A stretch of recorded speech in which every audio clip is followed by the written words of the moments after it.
Chers auditeurs, chers téléspectateurs, bonjour. Dialogue, élection et organisation de l'opposition. Au premier, c'est niet. Au second, c'est dans les délais constitutionnels. Au troisième, c'est beaucoup plus flou. Le Top Press de cette semaine reçoit Vital Kamerhe, le président de l'Union pour la Nation congolaise, UNC. Pour interroger notre invité aujourd'hui, Paulette Kimuntu de Congo Web Télévision, Rachel Kitsita de Numérica TV, Willy Kalengai, Géopolis Magazine et Eric Ambago de Top Congo FM. Monsieur Vital Kamerhe, bonjour. Bonjour. Dans le vif du sujet, directement, nous entrons dans un communiqué signé jeudi. La délégation de l'Union européenne se satisfait de la prochaine tenue du dialogue. Je cite le communiqué. Le dialogue dont les débats devraient être précisément centrés sur les questions de calendrier, de financement, d'actualisation du fichier et de sécurisation du scrutin dans le respect des échéances électorales. Le dialogue qui ne peut porter des fruits que s'il se déroule dans un climat politique apaisé, permettant la liberté d'expression et de manifestation pacifique. Commentaire du journaliste que je suis.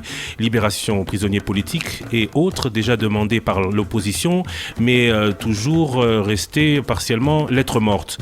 Aux antipodes de cette déclaration, opposition en partie et quelques organisations de la société civile et de la diaspora signent un acte d'engagement qui consacre le refus de ces signataires de participer au dialogue qui créerait, comme vous l'avez dit dans ce communiqué, une illusion de consensus.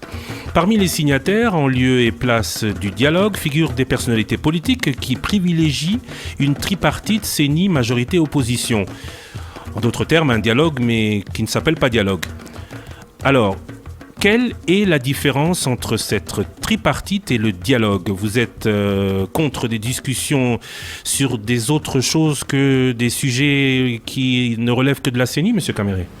Merci beaucoup pour le résumé que vous venez de faire, qui est aussi une entrée en matière très intéressante, parce que vous avez pratiquement brossé l'environnement politique tel qu'il se présente en ce moment, que ça soit vu de l'intérieur ou de l'extérieur. Tout le monde voudrait que ce soit des discussions qui apportent des solutions aux vrais problèmes que nous connaissons. Quels sont ces problèmes ? Le président de la République les a énumérés. Il a dit que nous devons produire un calendrier consensuel, on doit enrôler les nouveaux majeurs, on doit financer les élections et puis on doit sécuriser ces élections.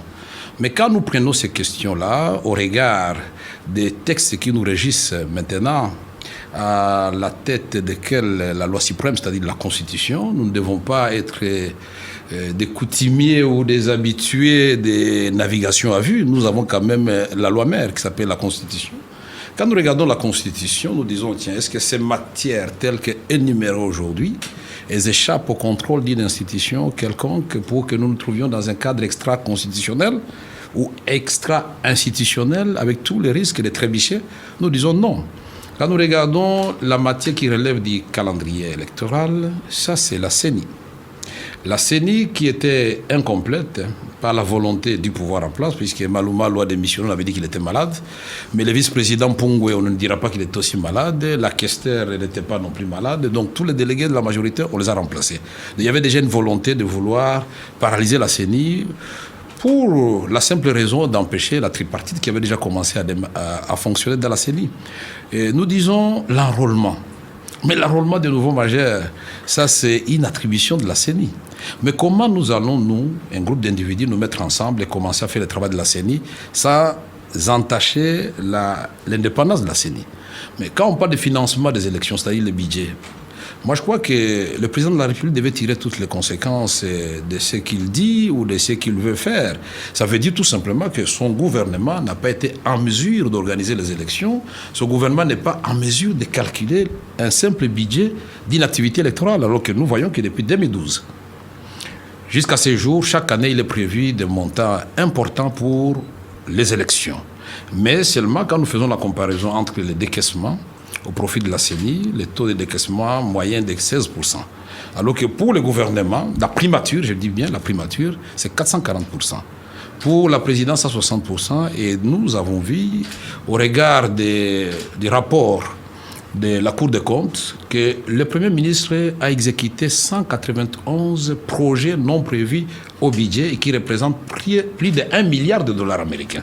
Mais de quoi nous plaignons-nous? L'argent est là, mais on le dépense ailleurs. Les meubles intelligents, les pavillons d'Indil qui ressemblent à un McDo, les salons présidentiels, les routes qu'on fait ou qu'on refait sans qu'on arrête personne. C'est ça la réalité du Congo. Et nous disons la sécurisation des élections. Alors les ministres de l'Intérieur doivent démissionner, de la police n'existe plus. Donc on va demander aux catholiques, aux protestants, aux magistrats, aux chefs coutumiers, aux politiciens d'amener des solutions pour sécuriser. Donc nous allons créer des groupes Maïmaï, alors à l'issue du dialogue. Non, tout ça, voilà pourquoi nous voulons dire ceci. Le dialogue, c'est une vertu en démocratie. Nous n'avons pas refusé le dialogue. Nous avons refusé le dialogue piège, le dialogue alibi, le dialogue qui est sans objet, dont je viens de vous brosser la quintessence maintenant. C'est comme si on nous disait aujourd'hui, M. Kamere, M. Nguele Photo, M. Jean-Lissé Boussa, M. Babala et tout le monde de l'opposition, venez d'abord participer à ces dialogues. Mais vous avez la possibilité de claquer la porte si nous sortons un agenda caché.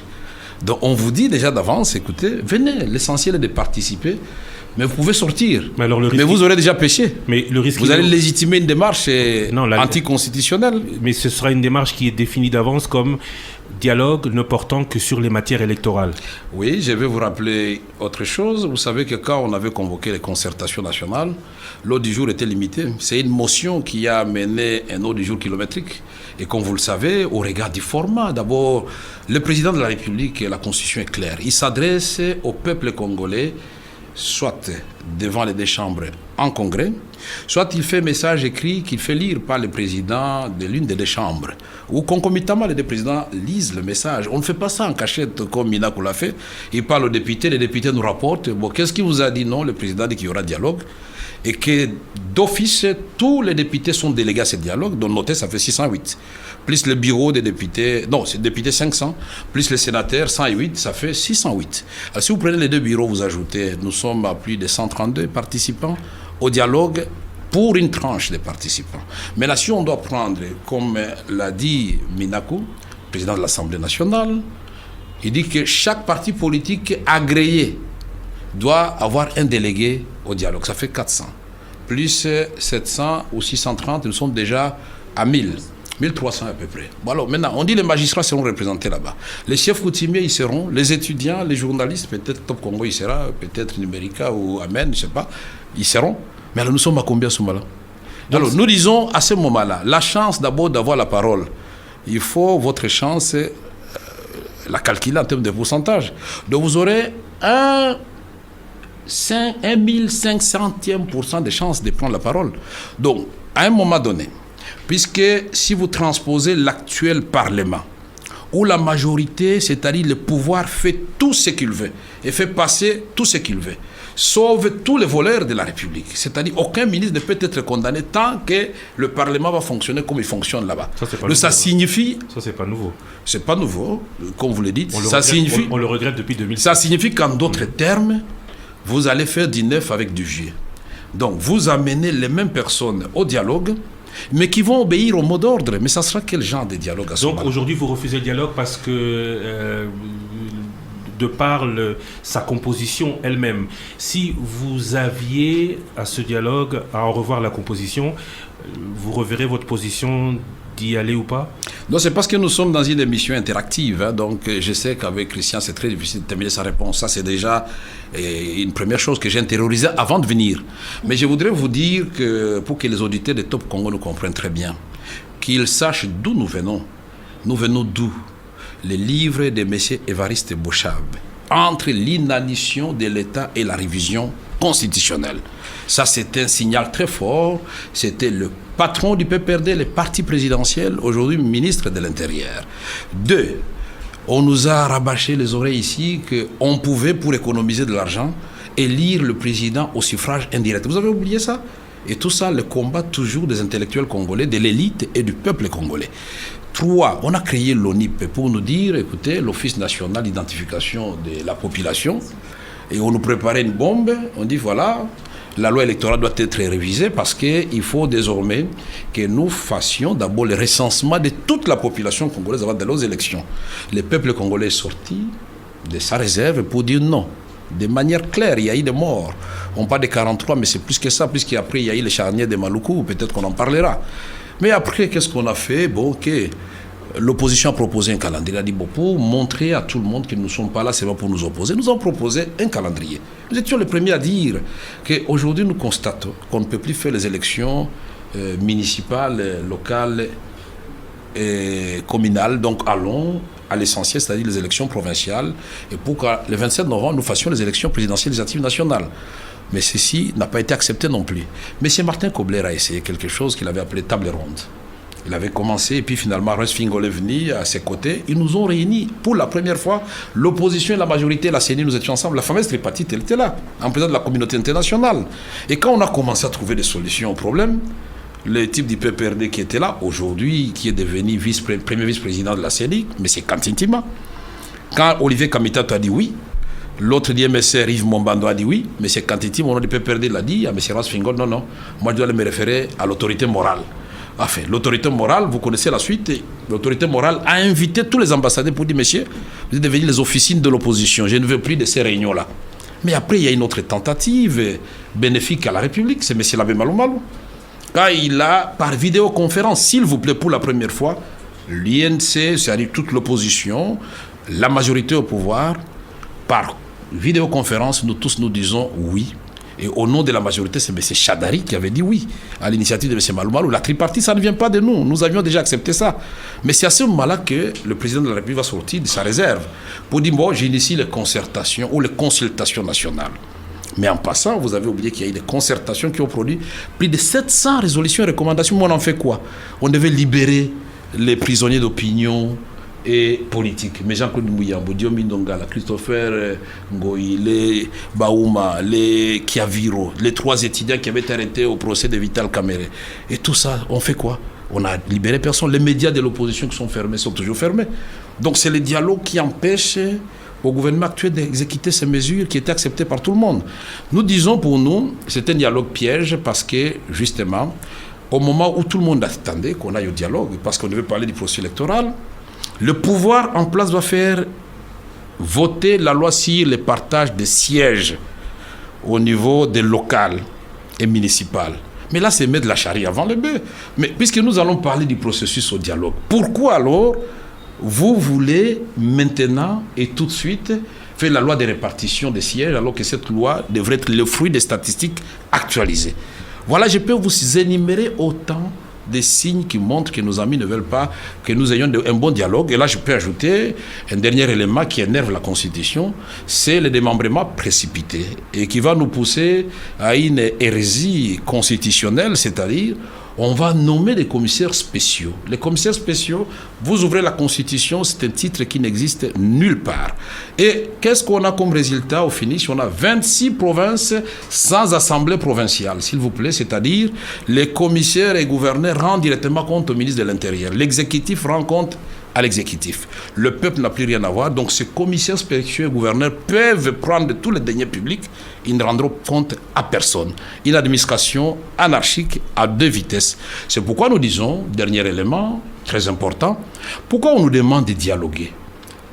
Quand les G7, les 7 partis de la majorité présidentielle, écrivent d'abord au mois de mai, au mois de mars, et tout dernièrement, au mois de juillet, ou je ne sais plus quel mois, ils écrivent à leur autorité morale, que nous sommes déconnectés des réalités de la population. Nous commençons à dévier de notre contrat-programme.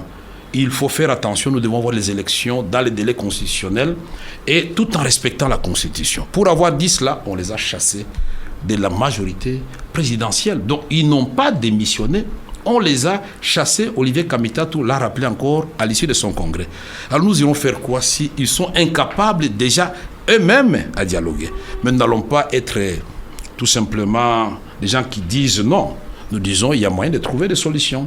C'est pourquoi nous disons au président de la République, dialogue oui, mais dans les cadres définis par la Constitution. Le seul cadre légal aujourd'hui qui puisse sécuriser tout le monde, c'est la Constitution. Et j'ajouterai ce que la CENCO a dit, que le dialogue ne peut se tenir que dans le strict respect de la Constitution et de prime abord, tous les participants doivent prendre l'engagement de ne pas toucher à la Constitution, de ne pas créer de nouvelles institutions, de ne pas créer une transition et de ne pas justement faire les fameux partages équitables et équilibrés du pouvoir. Si aujourd'hui, le président de la République monte sur le podium de l'Assemblée nationale et Sénat, Et il dit, moi, Joseph Kabila, l'article 74, je prends l'engagement devant Dieu et la nation, je réitère mon serment constitutionnel d'observer la Constitution et que le dialogue ne va pas aboutir à un partage. Mais à ce moment-là, ça devient un dialogue très clair. Ça serait un dialogue de techniciens puisqu'on va élaborer le calendrier. Donc pour nous, le calendrier peut se faire avec les observations de l'OIF. Willy Kalengai, Géopolis.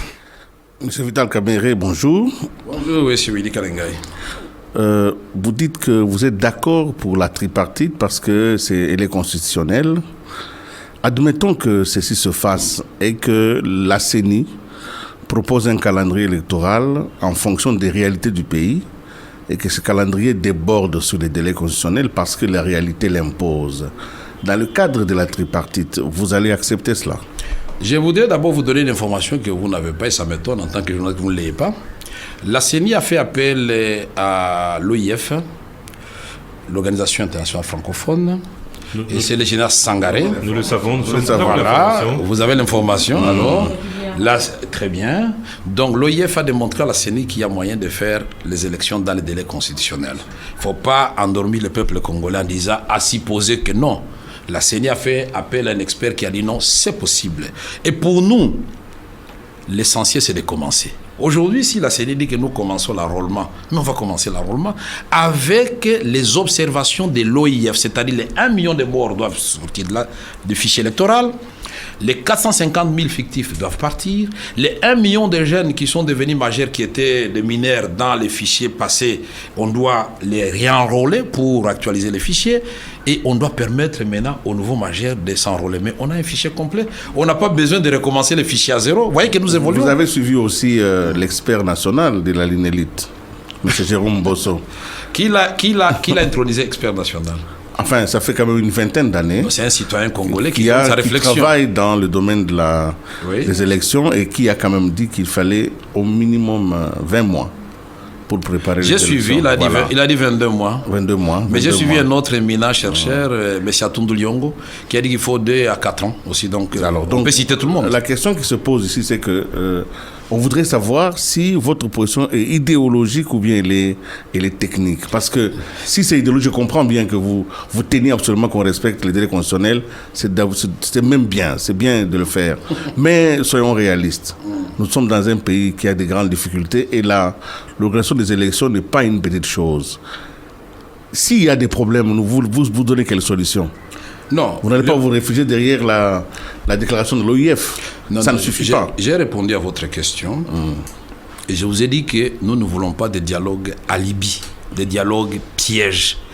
Les dialogues visiblement où le vrai agenda est dans la poche ou sous les aisselles d'un individu. Mais on vous présente un agenda acceptable qui rentre dans les questions connues de tous les Congolais. Mais quand nous scrutons ces questions-là, nous disons, mais tiens, mais il y a des institutions pour ces questions. Dialoguer, gouverner, c'est dialoguer chaque jour. Pourquoi on veut nous sortir du cadre constitutionnel? C'est là la grande question. Et nous disons ceci. Les problèmes, ce sont les hommes qui les résolvent. L'opposition n'a pas dit que nous pouvons, le pouvoir et nous, prédire déjà des cas de force majeure. Les cas de force majeure, ça ne se prévoit pas. Ça surprend tout le monde et on cherche des solutions. Mais aujourd'hui, il n'y a pas de cas de force majeure. Ce que nous demandons, nous avons démontré que le gouvernement est capable de dépenser hors budget, c'est une faute grave, lourde même, 1 milliard de dollars américains, alors que pour les élections, on a besoin de 500-600 millions de dollars américains, provinciales et présidentielles, législatives, nationales. Donc nous disons, pour nous, ce n'est pas une fixation, mais c'est ça la réalité. Nous sommes conformes à la Constitution et nous n'allons pas sortir du cadre constitutionnel. Mais vous aurez pu poser la question autrement, puisque le président de la République veut la solution au problème. Vous pouvez me demander, et si le président de la République venait au sein de la CENI avec vous, vous allez sortir ou vous allez rester? Vous pouvez poser cette question aussi. Mais vous la posez, c'est bien. Je la récupère. Pourquoi je vous la pose. Pourquoi le président de la République ne viendrait pas en disant, ah bon tiens, ils veulent faire les tripartites. Je suis le garant de la Constitution, le garant du bon fonctionnement des institutions, article 69. Donc je viens, je fais le discours d'ouverture et je viens au discours de clôture pour prendre les résolutions qui seront opposables à toutes les parties qui ont pris part. Est-ce que nous n'avons pas fait une proposition devant vous ici? Non, mais c'est quand même au cours de cette émission de Top Congo. Voilà. Très bonne proposition, mais toujours pas de réponse à la question de Willy Kalengai. S'il s'avérait au cours de cette tripartite, de ce dialogue, enfin, on va appeler au cours de cette rencontre, de ce face-à-face entre Congolais, de 24 mois de préparation de ces élections, votre réaction serait laquelle? Non, moi j'ai dit, je respecte bien le raisonnement de Jérôme Bonso, mais il faut éviter des raisonnements qui énervent la Constitution. Et son raisonnement ne tient à rien du tout parce que la date pour l'organisation des élections présidentielles législatives nationales est connue, c'est le 27 novembre 2016. Et Jérôme Bonso ne va pas me démontrer qu'aujourd'hui, si on fait la priorité des élections présidentielles et législatives nationales, surtout présidentielles qui sont calées dans la Constitution, une priorité, mais Jérôme Bonso, on va organiser l'élection présidentielle, législative nationale. À la limite, si pour lui faire plaisir, on peut organiser le provincial après, tant mieux. Les problèmes sont... Mais pour nous, la dynamique de l'opposition, nous disons, il y a deux possibilités. On peut faire le provincial avant et on termine par les législatives nationales et présidentielles, tout comme on peut faire les trois le même jour, puisqu'il s'agit du même bureau de vote. Ça aussi, c'est possible. Avant de passer le micro à Paulette Kimuntu de Congo Web, les problèmes, ce sont les hommes qui les résolvent. Parole de Vital Kamerhe.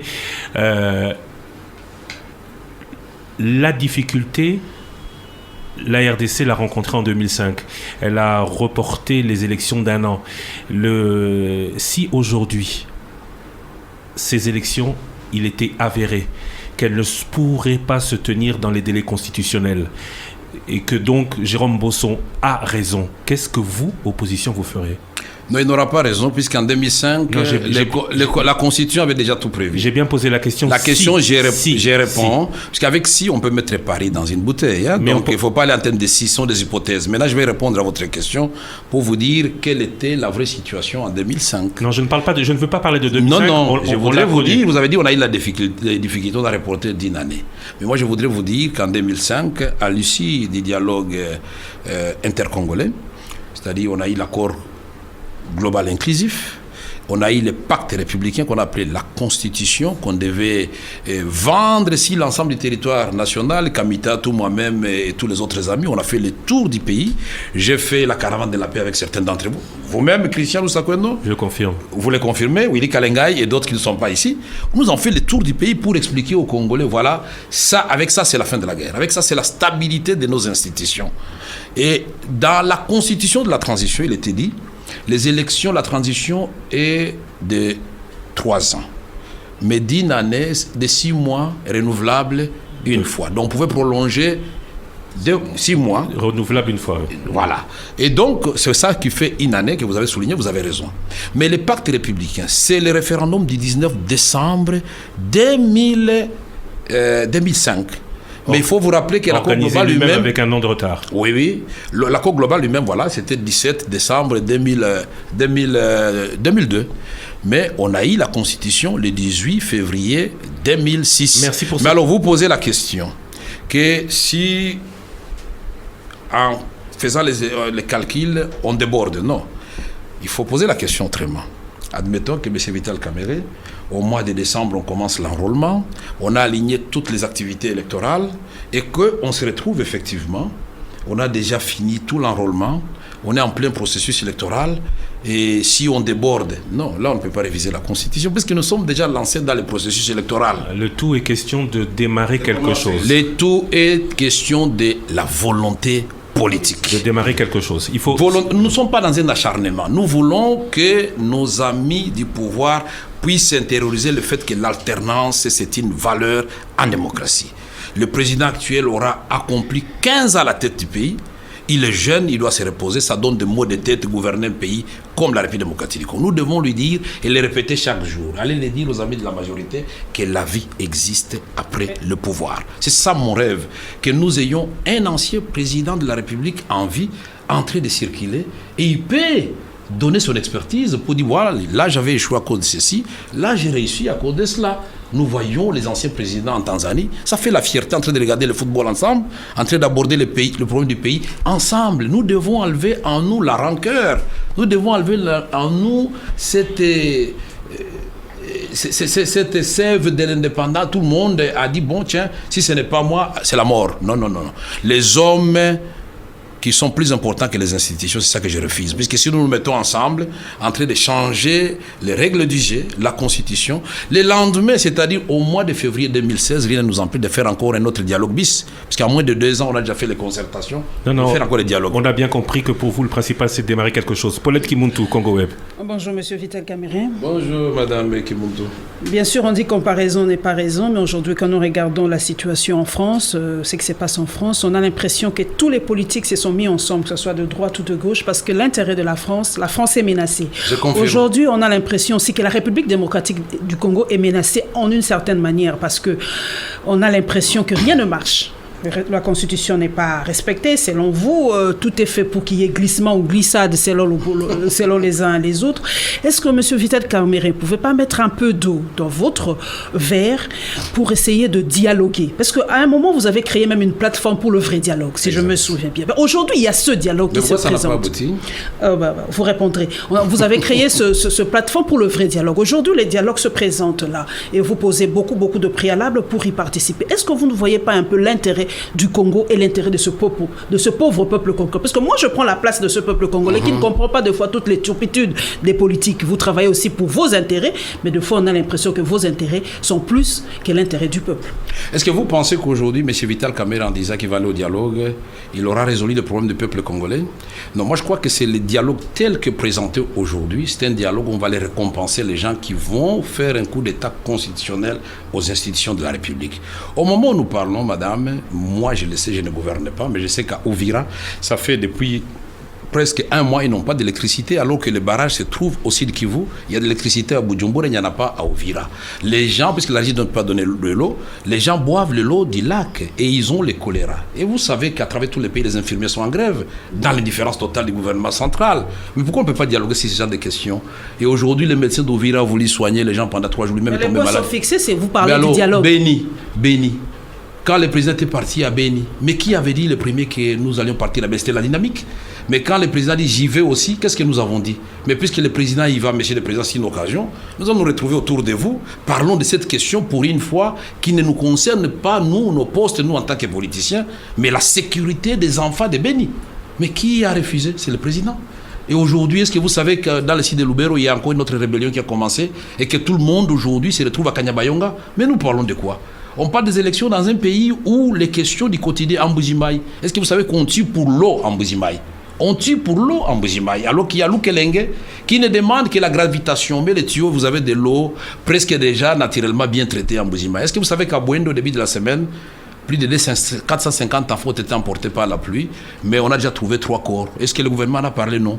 Aujourd'hui, Top Congo nous a informé que les éléments de M23 postés à Mwanda étaient en route pour Kinshasa, on les a arrêtés. Mais c'est un danger pour la République, alors qu'on nous avait dit que c'était une question réglée. Alors, toutes ces questions, on va les régler au dialogue, mais il y a des institutions de la République chargées de la sécurité, chargées de la santé, chargées de gouverner au quotidien. Moi, je crois qu'il y a une certaine incompétence au niveau des institutions de la République. Je ne peux pas accepter. Quand j'étais président de l'Assemblée nationale, exact, il y a eu la catastrophe au Nord Kivu, j'ai pris les gens de l'opposition, j'ai pris les gens de la majorité, je les ai amenés au Nord Kivu, là où l'avion de Ouabor était tombé.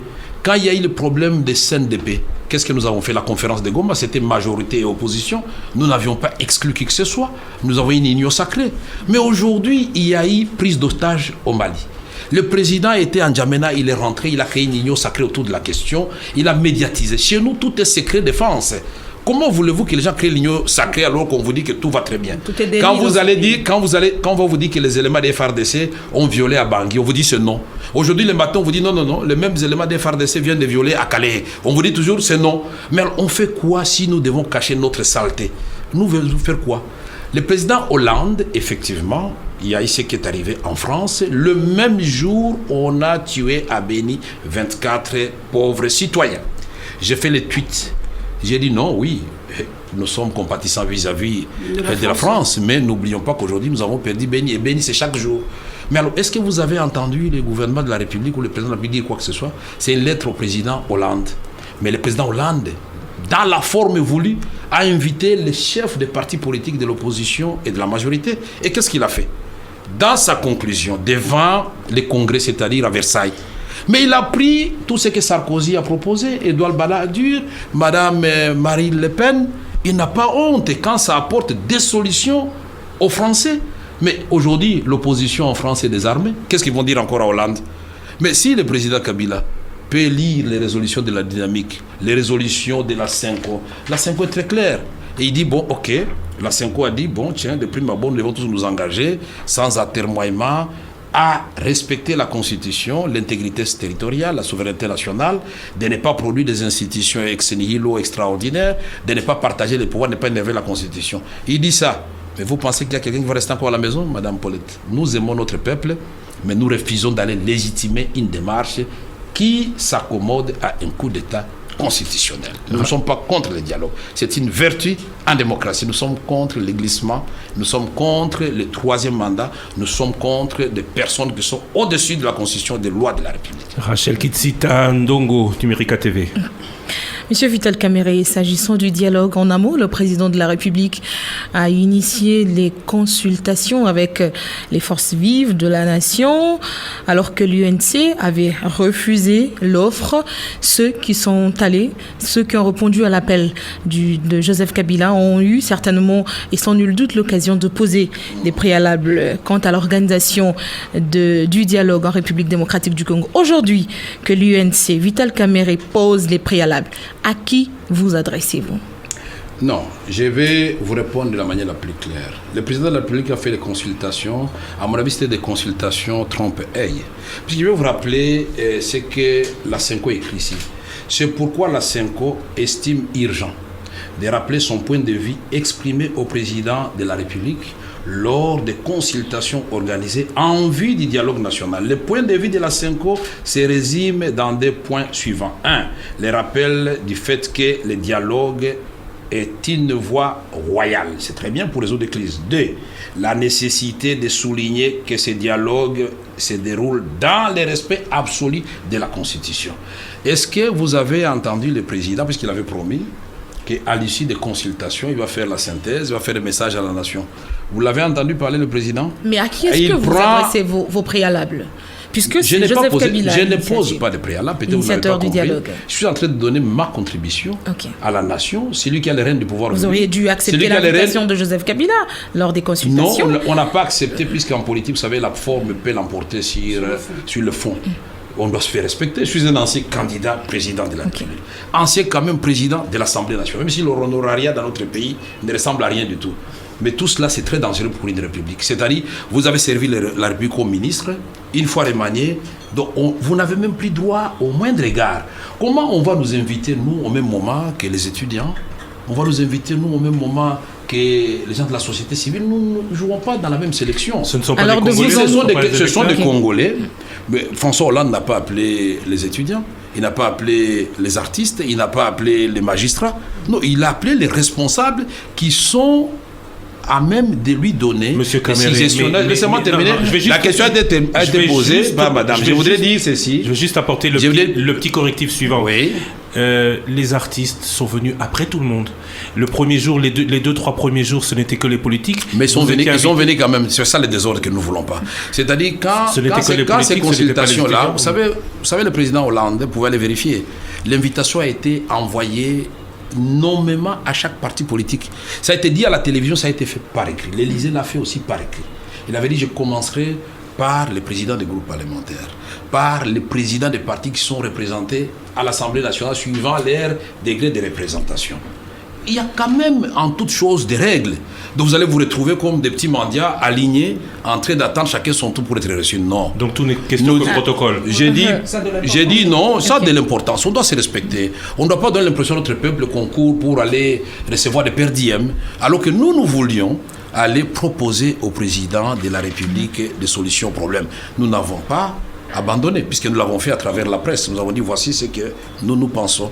Nous l'avons fait à travers notre organisation politique. Alors, les préalables ou votre contribution que vous apportez pour l'organisation de ce dialogue, très bien, mais si les mauvaises langues disent que Vital Kamerhe, le dialogue, c'est pas son affaire, puisqu'il ne serait pas à l'aise de se retrouver face à un Joseph Kabila qui l'a tant servi. Ah bon? C'est le président Kabila qui va présider les dialogues? Moi, je ne pensais pas que c'était lui qui allait présider les dialogues. Alors, moi, je voudrais vous dire ceci, madame. Nous n'avons pas dit non au dialogue. Et je vais le répéter encore à haute voix. Nous refusons les dialogues pièges, les dialogues alibi. Nous voulons faire les Saint Thomas. Je voudrais maintenant, ici, devant toute la nation, autour de Top Congo, tous les auditeurs à travers le monde entier, faire une autre concession. Parce que moi, je suis un homme libre. J'aime mon pays.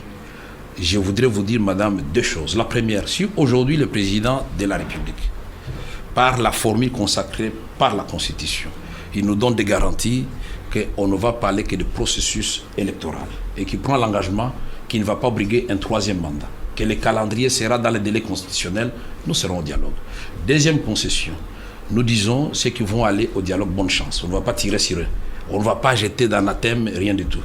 Si nous faisons les symptômes, s'ils adoptent des résolutions qui sont conformes aux attentes du peuple congolais, nous dirons mea culpa, nous venons signer, après tout le monde nous acceptons, vous aviez raison, monsieur le président de la République, on vous prêtait des intentions pour rien. Donc l'absence de monsieur Vital Kamerhe ne peut pas empêcher le pays d'avancer. Le président de la République a déjà un gros poisson, il peut faire son dialogue et il ne faut pas donner l'impression qu'il y a des gens plus importants que les autres. Donc moi, je peux mourir aujourd'hui. Donc si je meurs aujourd'hui, il n'y aura pas de dialogue demain. Alors et pourtant, quand il a réuni les parlementaires à Kingakati, Joseph Kabila a dit qu'il n'amènera pas les Congolais ou le Congo à un suicide collectif. Tout ça, ça ne vous rassure. Ça ne vous rassure pas. Ça ne vous rassure pas. Alors je voudrais poser la question. Non, Madame Rachel, vous êtes entrée vraiment là. Je crois la langue vous a fauché. Je voudrais dire ceci. Il a amené les parlementaires à Kingakati. Moi, j'ai demandé aux députés de l'INC, ils n'ont jamais été invités à Kingakati. C'est là aussi une faute dans la gestion de la République. Le président de la République ne devrait pas être l'autorité morale de la majorité présidentielle. C'est anticonstitutionnel. Le président est au-dessus des clivages politiques.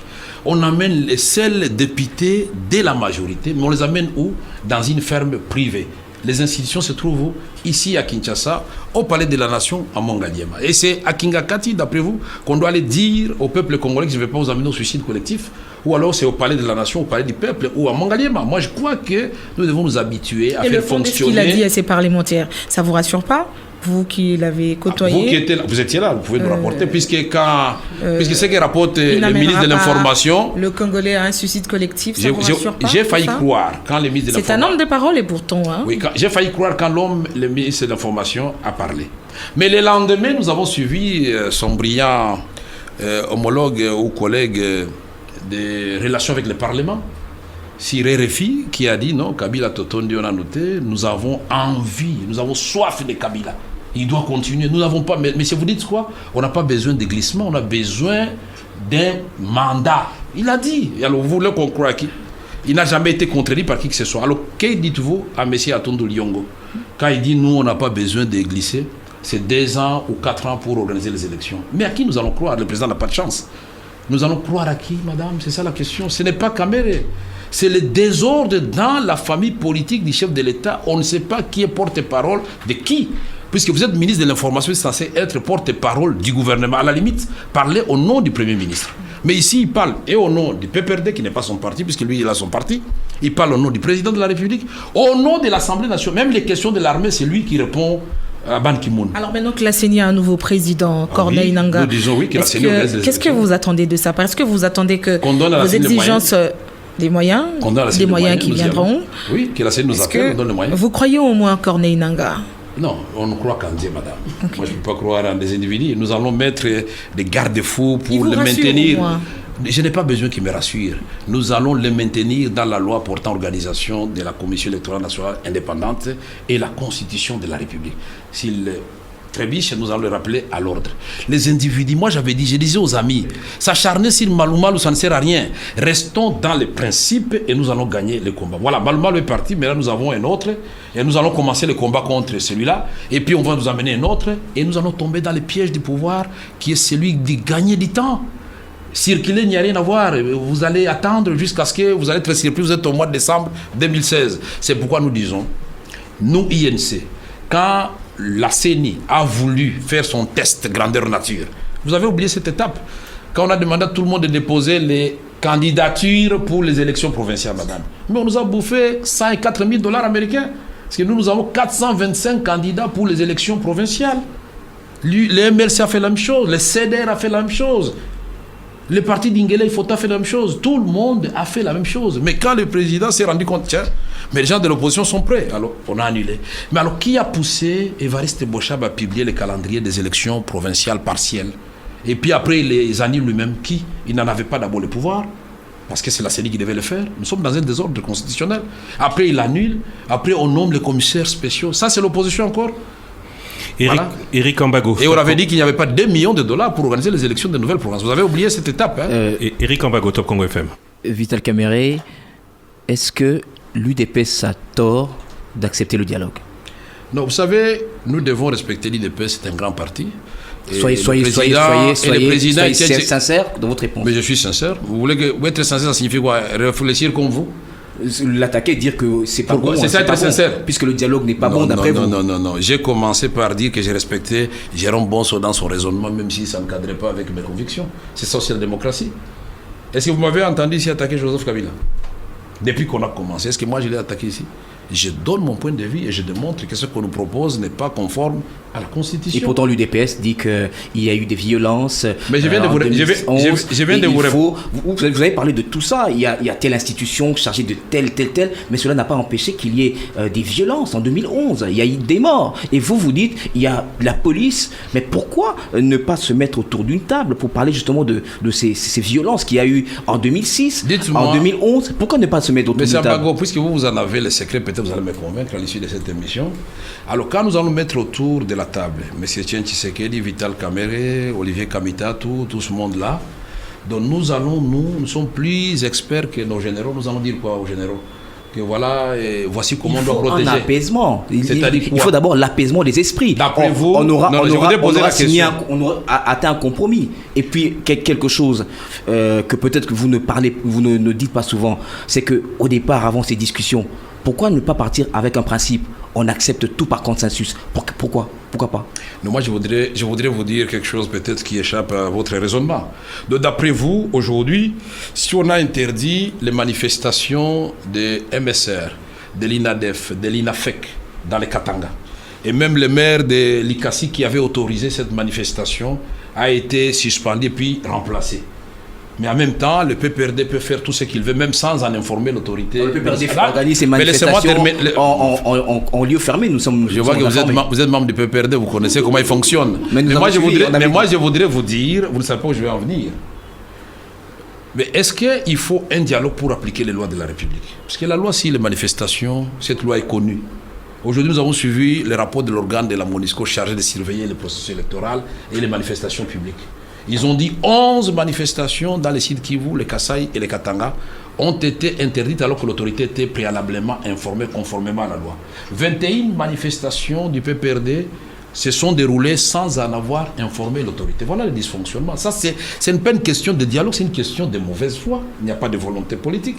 Alors nous disons alternance, que ces régimes puissent faire ses bagages et laisser la place à un nouveau leadership, l'élite congolaise et le peuple congolais, parce que nous sommes convaincus que le Congo, c'est un grand pays, c'est un éléphant tout simplement à genoux, et qu'il nous appartient à nous, dans l'union sacrée de nos intelligences, de relever ce pays, parce que nous avons vocation d'être la locomotive d'Afrique, pas d'Afrique centrale, d'Afrique. Mais le dialogue dont vous parlez, vous faites un peu ce que certains de la majorité disent que vous êtes un peu des aventuriers burlesques, parce que lorsque vous parlez de tripartite, CENI, opposition, etc., et de l'autre côté on parle de dialogue, la CENI était très claire au sujet de ces tripartites.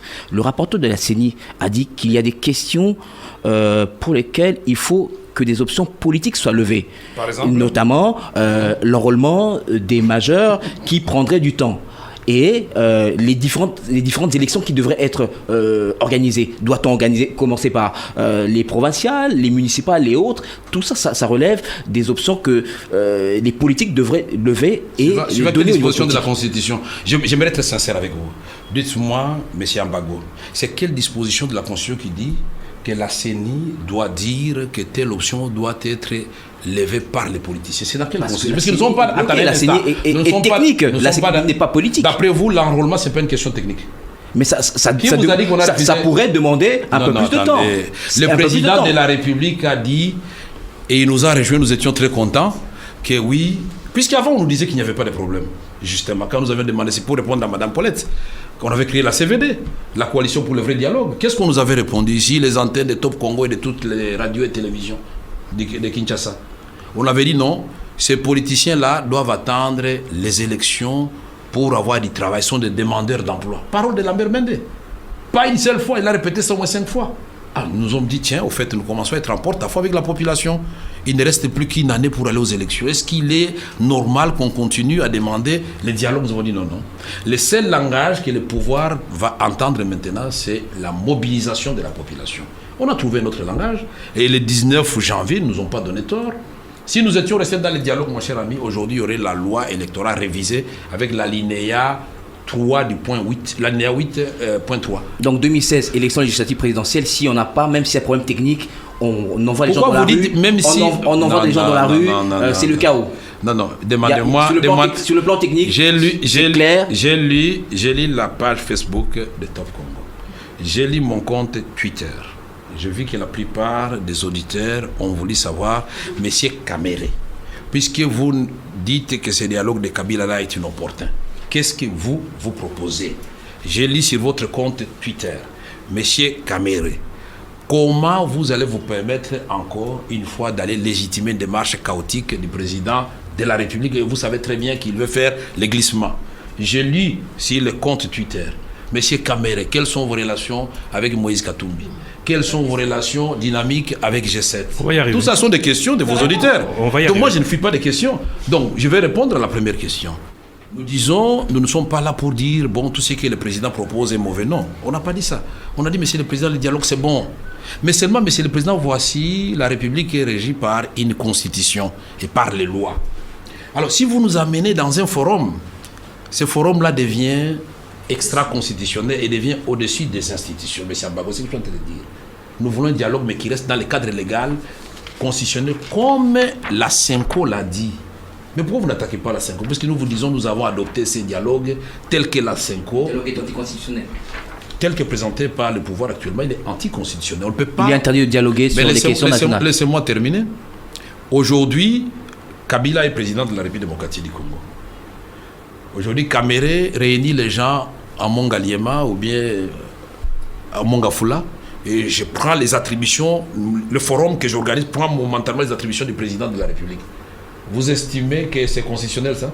Pourquoi lui, le président de la République, voudrait que les attributions de la CENI, les attributions du gouvernement soient momentanément gérées par les dialogues, mais ses propres attributions à lui ne met pas en jeu? C'est ce que l'IDPS demande. Il n'a pas compris. C'est un dialogue piège de part et d'autre, puisque pour l'IDPS, le dialogue doit débattre aussi de la question des élections de 2011, c'est ce que vous ne voulez pas dire. Et alors, on va en sortir comment? Non, nous ne voulons pas une perte de temps inutile, donner l'impression que nous sommes d'accord et que nous ne sommes pas d'accord, puisque le président de la République va finalement, d'après les informations que nous avons reçues, il va accepter l'exigence que l'IDPS avait posée du facilitateur qui sera nommé par Ban Ki-moon. Mais vous pensez, d'après vous, que quand on va nommer ce facilitateur, le problème est terminé? En lisant ces communiqués de la CENCO, vous êtes sûr que ces évêques, quand ils vont entrer dans la salle et quand ils vont remarquer que les gens ne prennent pas l'engagement de respecter la Constitution, ils vont rester dans la salle? Pourquoi les perdre de l'argent de l'État pour rien? C'est pourquoi nous nous disons, pour répondre à votre question, le dialogue, oui. Mais dialogue piège ou alibi pour légitimer une démarche extra-constitutionnelle, anticonstitutionnelle, pour créer de nouvelles institutions, une nouvelle transition, nous disons non. Qu'est-ce que nous proposons? Nous disons, mais quand nous regardons la Constitution, l'institution constitutionnellement reconnue pour organiser les élections s'appelle la CENI. Les acteurs, c'est toujours la bipolarisation de notre pays. C'est les gens qui ont gagné, qui ont la majorité dans les chambres, et des gens qui sont dans l'opposition. C'est pourquoi nous disons, la CENI est là, et nous avons la majorité et l'opposition, et nous ajoutons les experts de la communauté internationale. Et je vous ai fait une concession.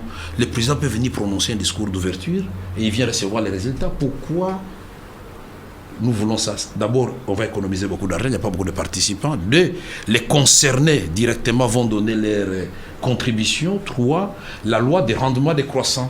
pour ceux qui ont fait la faculté des sciences économiques comme Willy avait commencé en économie, il sait que si nous devons labourer un hectare de terre à 10 peut-être c'est difficile, mais à 1000 c'est encore plus compliqué. Il faut chercher la combinaison idéale pour que chacun puisse faire son travail. Mais vous êtes à 1500 pour dialoguer. J'espère qu'ils vont revoir leur format rapidement. Sinon, le piège c'est quoi? L'histoire du pays nous apprend que quand les gens se retrouvent comme ça, ils vont s'autoproclamer. Bon, écoutez, nous devenons une constituante comme à Louabour en 64, comme la conférence nationale souveraine, et donc la constitution est gelée. Nous allons créer une transition de 4 ans. Et qu'est-ce que Kabila nous donne? Qu'est-ce que nous donnons à Kabila? Tout ça, voilà, nous sommes dans la politique fiction. Revenons au sujet. Fiction, ça c'est du vrai. Revenons au sujet. Vous avez parlé de Facebook, vous avez parlé de Twitter. L'UDPS dit on y va. Vous dites ils peuvent y aller. Oui, l'UDPS peut y aller. Vous savez, l'UDPS a une longévité dans la lutte que l'UNC n'a pas. L'UDPS peut commettre des erreurs que la population va lui pardonner. Mais Kamere qui a quitté Kabila il y a 6 ans seulement, si moi je commets une erreur, on va dire non, donc les gars n'avaient jamais quitté la famille politique du président de la République. Donc je dois regarder où je mets mes pieds. Donc vous savez que l'immunité du président Tiens Tshisekedi n'est pas l'immunité de M. Vital Kamere. Mais déjà le fait d'avoir dit oui au dialogue, vous avez vu la levée des boucliers en Europe et à Kinshasa, lui qui est un bulldozer, quand il a dit oui, comment les gens sont soulevés?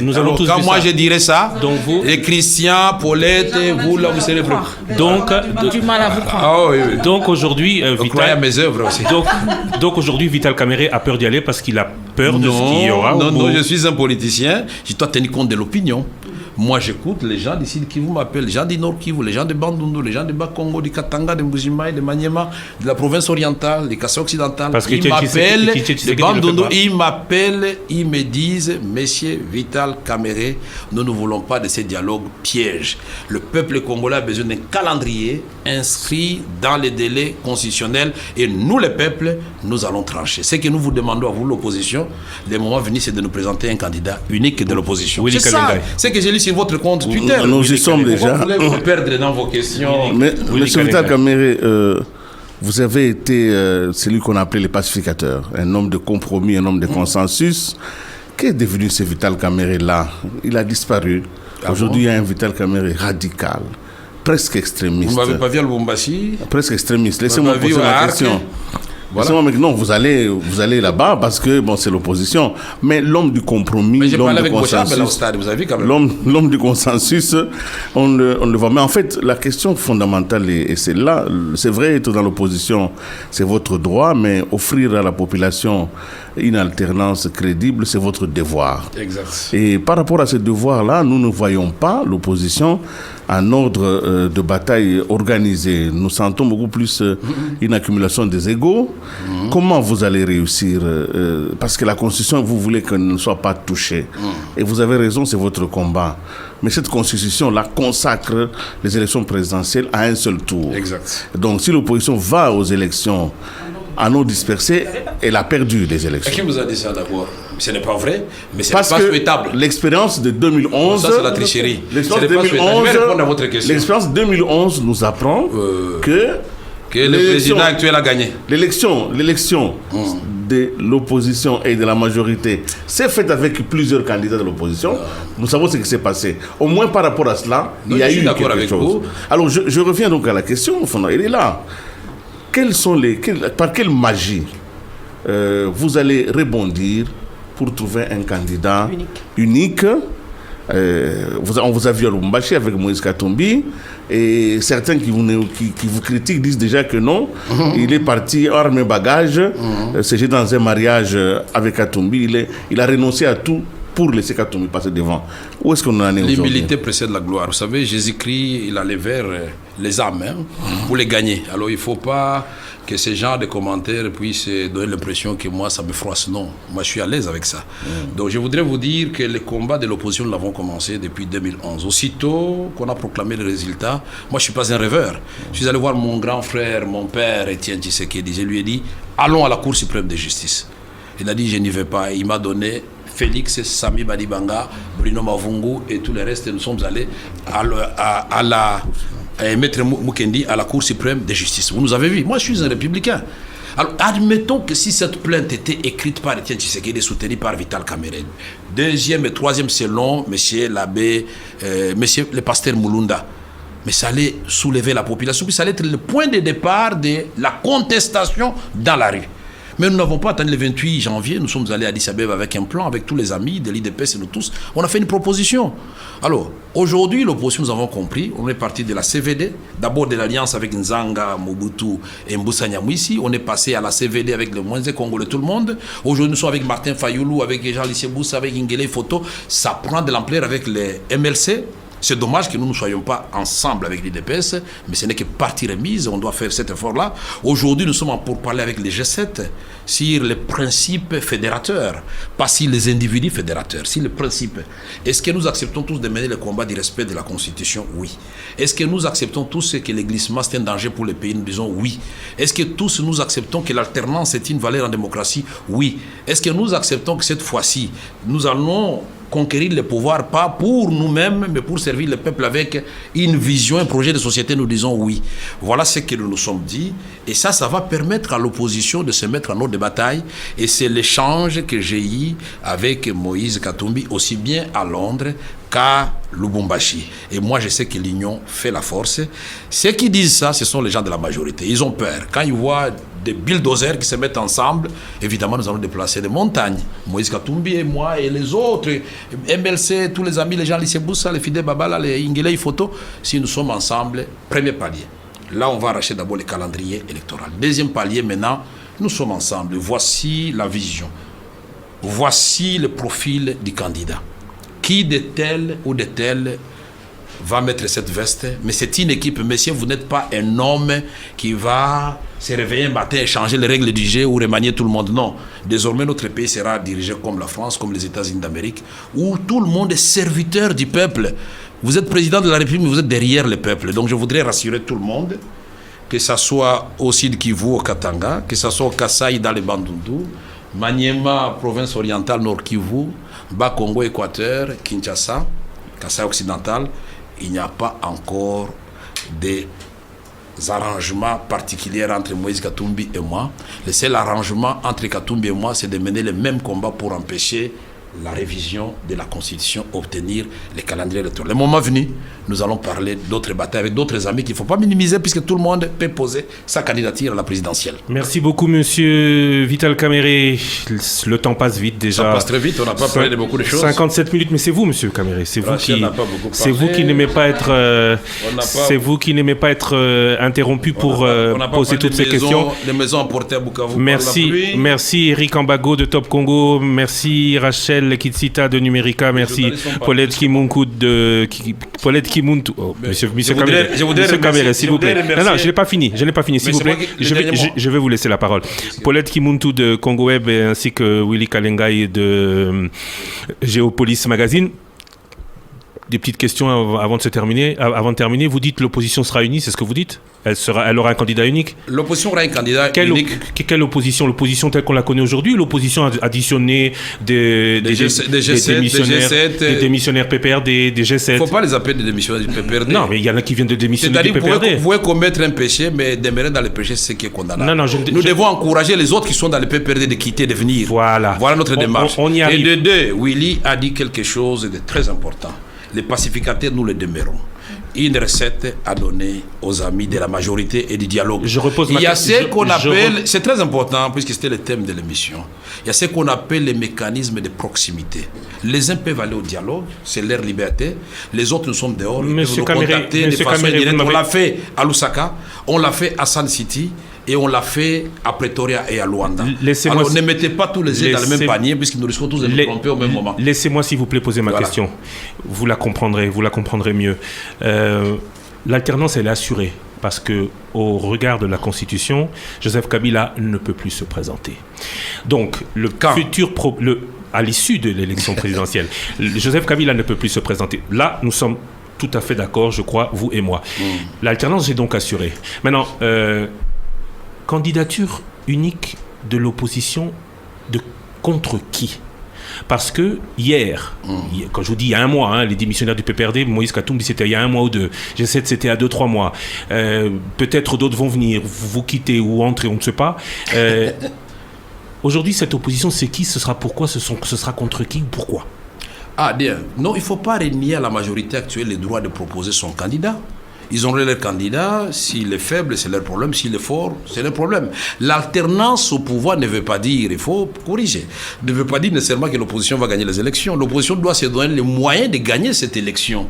Nous ne devons pas être les dictateurs non plus en disant que c'est nous, si nous ne gagnons pas, la République va s'écrouler. Non. Nous devons nous donner les moyens de gagner cette élection. Aujourd'hui, le peuple, son cœur bat du côté de l'opposition. Et si donc nous faisons une erreur de ce côté-là, et nous allons être pris au dépourvu. Donc nous devons nous arranger pour fixer les règles, fixer les principes, les critériums et les noms de personnes, on va les remplir après. Et dès le départ, il ne faut pas qu'on dise que tel, vous ne pouvez pas être candidat, tel autre pouvait être candidat. Il faut laisser à tout le monde la liberté de s'exprimer, d'exprimer ses ambitions. Si vous voulez ramener seulement ça à l'équation, Kamere Katumbi. Non, par exemple. J'ai vu si le compte Twitter. Bon, on ne peut pas refuser au peuple de faire son élection à l'avance. C'est déjà, on nous facilite déjà la tâche, peut-être. Mais Vital Kamerhe est candidat à la candidature. J'étais candidat en 2011. Non, en 2016, je parle. Je ne voudrais pas énerver les résolutions de nos deux conclaves. Nous avons dit, chacun de nous doit taire ses ambitions et considérer que nous sommes tous égaux devant le peuple congolais, devant les lois de la République. Humiliez-vous, laissez les autres vous élever. Donc, pour le moment, je considère que tout celui qui remplit les critères fixés par le peuple congolais, qui veut avoir un vrai président, quand il y a des catastrophes naturelles, il est le premier arrivé s'il est lié. Quand il y a des problèmes à Kindu, il est à Kindu. Quand il y a des problèmes en Mbujimai, il est en Mbujimai. Il est combiné avec le peuple de Mbujimai, au besoin en Chiluba ou en une autre langue locale. C'est cela que nous voulons dans ce pays. Très courte réponse. Oui. G7, vous avez vu. G7, vous avez appuyé la démarche. Mais dans G7, à part l'UNADEC de Mwando Nsima, il y a beaucoup de contestations parce que ceux qui ont signé ces lettres ne l'ont pas signé avec ce qui est normal dans les partis politiques, avec l'aval de leurs partis politiques. La démocratie commence dans les partis. Comment vous jugez cette démarche ? Je n'ai pas bien compris votre question. Vous voulez dire que les gens qui ont démissionné des institutions... Non, les gens qui ont écrit et qui ont engagé leur parti n'avaient pas l'aval de ce parti avant de le faire. À part l'UNADEC qui, Mwando Nsima et le MSR, MSR et UNADEC, ça s'est passé bien. Mais pour les autres? Non, pour les autres, moi je crois que le gouvernement, les pouvoirs en place doivent éviter de violer les lois. Ma question est la suivante. Non, je suis en train de répondre puisque je connais la question et je connais la réponse et vous connaissez la réponse. Le pouvoir est en train de nous amener une recette qui avait échoué à l'époque de Mobutu. Vous savez qu'à l'époque de Mobutu, pour affaiblir Tshisekedi, on croyait qu'on va créer des autres IDPS. Mais en fin de compte... Ce n'est pas ma question. En fin de compte... Non, c'est important parce que il y a la formation à la démocratie. La démocratie dit parti politique ensemble, mais donnez un exemple concret en disant que pour...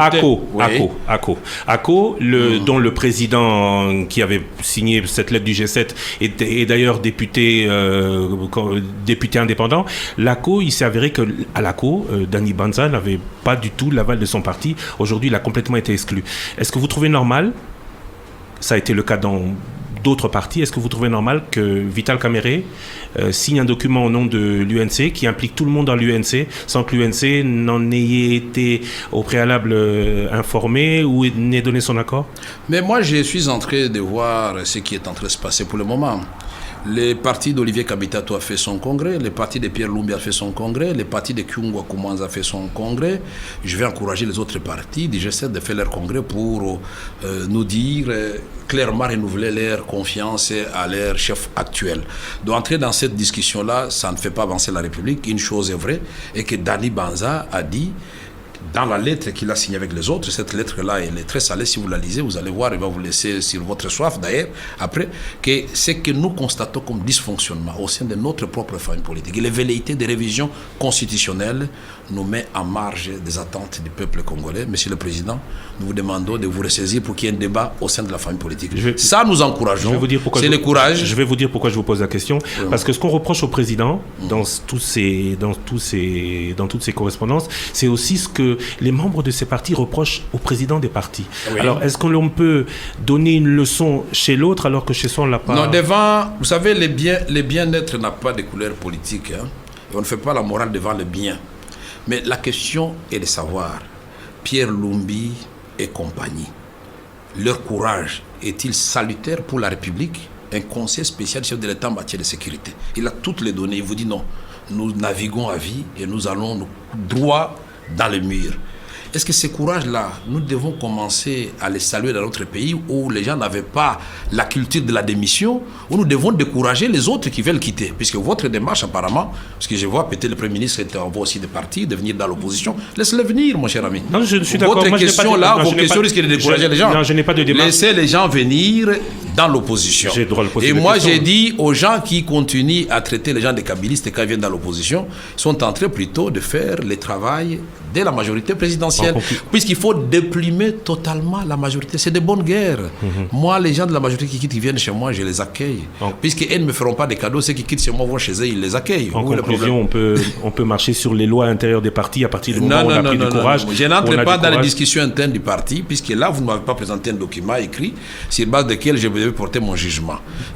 Chaque parti a son organisation. Par exemple, chez nous, la démarche est simple. Il faut que le secrétariat politique national se réunisse pour certaines questions et pour d'autres questions, c'est-à-dire la direction politique nationale qui doit prendre la décision.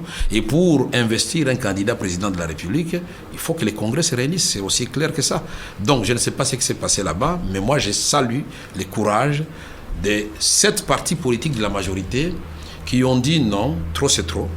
Monsieur le Président, nous avons assez de conduire le peuple vers la misère. Comment nous pouvons être à la fois le pays potentiellement le plus riche de l'Afrique et le plus pauvre de l'humanité au même moment? C'est ça le paradoxe que nous voulons résoudre par la vision, la nouvelle vision que nous allons proposer. Merci beaucoup, Monsieur Caméré. Ici se termine cette émission. Merci à Mika Loussala ainsi qu'à Didi Binsika pour la partie vidéo. Merci à la production, Patricia Zinga ainsi qu'Amina Mouchegera. Le prochain invité, la semaine prochaine, ce sera le ministre des Relations avec le Parlement, avant la semaine suivante de recevoir le président de l'ARC. La semaine prochaine, Trifon Kinké Moulumba. La semaine suivante, Olivier Kamitatou. L'actualité continue sur le www.topcongo.be. Le Top Presse avec Christian Loussakweno.